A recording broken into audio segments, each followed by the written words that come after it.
வணக்கம் நண்பர்களே, மற்றும் ஒரு குக்கிங் வீடியோவுக்கு உங்கள் அனைவரையும் வரவேற்கிறேன். சென்னையில் இருந்துக்கிட்டு, சென்னை பொண்ணாக இருந்துக்கிட்டு, சென்னைக்கே ஸ்பெஷலான சென்னை வடகறி பண்ணலாம் நல்லா இருக்குமா? அதுதான் எப்படி பண்ணுறதுன்னு இன்றைக்கி நம்ம பார்க்க போகிறோம். பார்க்கலாமா?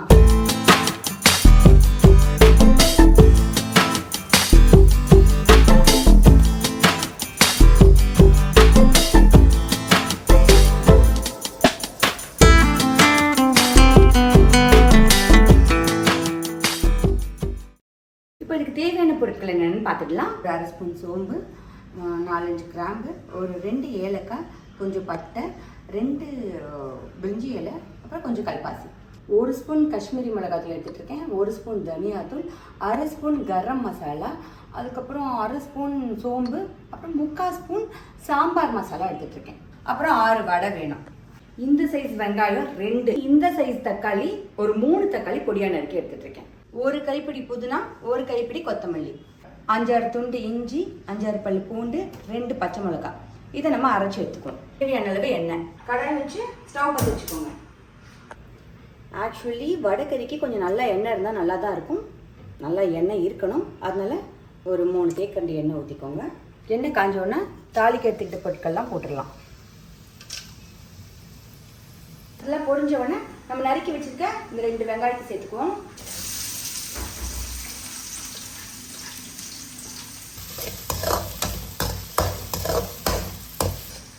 இது வதங்கட்டும். ஸ்டவ்வை சிம்மில் வச்சுட்டு இந்த வெங்காயம் வதங்கிட்டு இருக்க நேரத்தில் நம்ம எடுத்துட்டு இருக்கோம் இல்லையா, இந்த இஞ்சி பூண்டு பச்சை மிளகா, இதை அரைச்சி எடுத்துக்கலாம். ஸோ இந்த மாதிரி அரைச்சி எடுத்துக்கோங்க. இப்படி நீங்கள் அரைச்சி எடுத்துக்கலனா கூட ஒரு ஸ்பூன் நல்லா இஞ்சி பூண்டு பேஸ்ட் எடுத்துகிட்டு ஒரு 2 பச்சை மிளகாய் நறுக்கி நீங்கள் சேர்த்துக்கலாம். ஆனால் இந்த மாதிரி பண்ணிங்கன்னா அது சூப்பர் டேஸ்ட் கொடுக்கும். இப்போ வெங்காயம் போட்டு இந்த மாதிரி பிங்க் கலராக மாறினதுக்கப்புறம் நம்ம அரைச்சி வச்சுருக்க இஞ்சி பூண்டு பச்சை மிளகாய் பேஸ்ட் சேர்க்கணும்.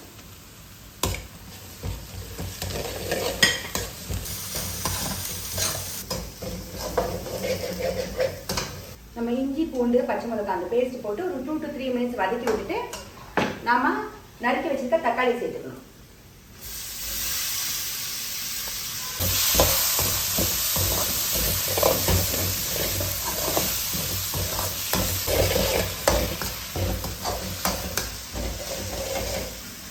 இந்த தக்காளி வெங்காயம் பார்த்தீங்கன்னா நல்லா வதங்கிடுச்சுல, நல்லா வதங்கி இந்த மாதிரி கொஞ்சம் தக்காளி உருமாற ஆரம்பிச்சதுக்கப்புறம் நம்ம எடுத்து வச்சுக்க மசாலாலாம் சேர்க்கணும்.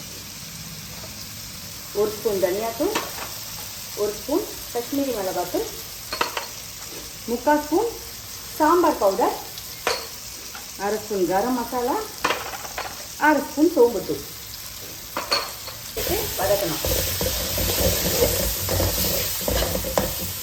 இப்போ நான் ஏன் இதில் காஷ்மீரி மிளகாத்தூள் சேர்த்தேன்னா, இந்த வடைக்கறிக்கு அந்த சிகப்பு கலர் தான் ரொம்ப அழகாக இருக்கும்.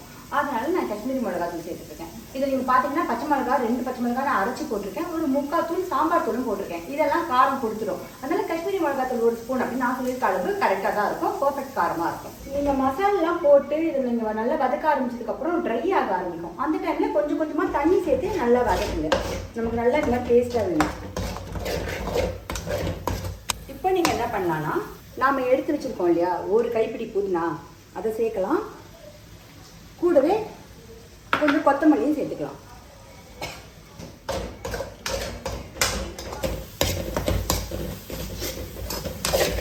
தேவையான அளவு உப்பு.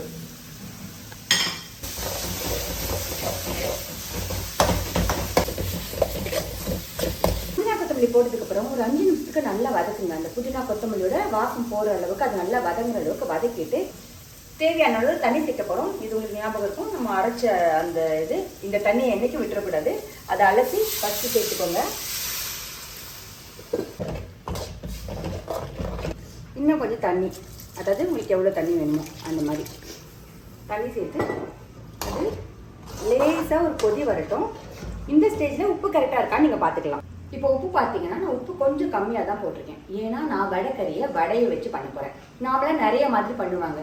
மாவு அரைச்சிட்டு வடைக்கு மாதிரி மாவு அரைச்சிட்டு அதை வேக வச்சு பண்ணுவாங்க. புட்டு மாதிரி உதுத்து பண்ணுவாங்க. அந்த வடை மாவையே உதுத்து வறுத்துட்டு பண்ணுவாங்க. இல்லை அடை மாதிரி பண்ணிவிட்டு அதையும் பிச்சு போட்டு பண்ணுவாங்க. ஆனால் நான் பார்த்த வரைக்குமே எனக்கு ரொம்ப பிடிச்சது இந்த மீதி ஆகி போன வடை இருக்குல்ல, அந்த வடையில பண்ற வடைக்கறி தான். நார்மலா நான் வந்து திருவிழால இந்த மாதிரி ஏதாவது ஃப்ரீயா இருந்ததுன்னா வடை மிச்சம் ஆச்சுன்னா அதுல பண்ணுவேன். அப்படி இல்லைன்னா ஒரு கடை ஒண்ணு இருக்குங்க இங்க சாலிகிராமத்துல, சூப்பரா இருக்கும் வடை. வடைக்கறி பண்ணணும்னா அங்க போய் ஒரு 5-6 வடை வாங்கிட்டு வந்து பண்ணிடுவோம். ஸோ அப்படிதான் நான் பண்றேன். ஸோ அந்த வடையில உப்பு இருக்கும், அதனால வடையை சேர்த்ததுக்கு அப்புறம் நீங்க உப்பு சரியா இருக்கான்னு பாருங்க. இப்போ அது கொதி வர்ற டைம்ல நம்ம வடையை உதுத்து எடுத்துக்கலாம்.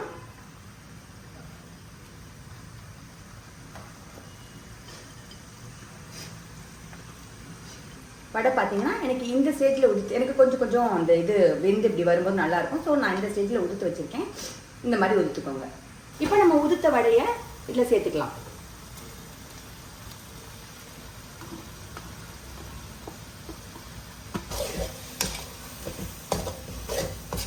குக்கரில் பண்ணுறீங்கன்னா இந்த ஸ்டேஜில் விசில் போட்டுட்டு வெயிட் போட்டுட்டு ஒரு விசில் விடுங்க. இது ஒரு 10 நிமிஷம் கொதிக்க விட போகிறோம். இப்போ இந்த ஸ்டேஜில் நீங்கள் உப்பு பார்த்துக்கோங்க.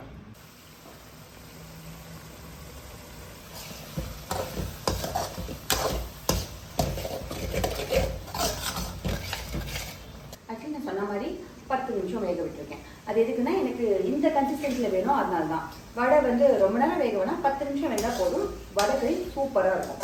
இப்போ இது ரெடி ஆயிடுச்சு. உங்களுக்கு எந்த திக்னஸ்ல வடைக்கறி வேணுமோ அந்த அளவுக்கு நீங்க நிறுத்திக்கோங்க. மல்லித்தலையை தூவி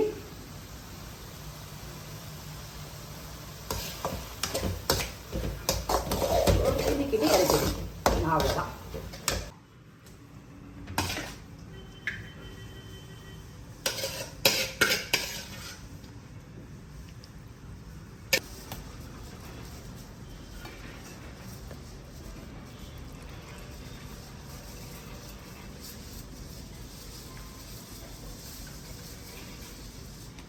அப்படியே மெத்துன்னு இருக்கிற இந்த கல்தோசையை எடுத்து உங்களுக்கு எவ்வளோ வேணுமோ அவ்வளோ வடைக்கறி தொட்டுக்கிட்டு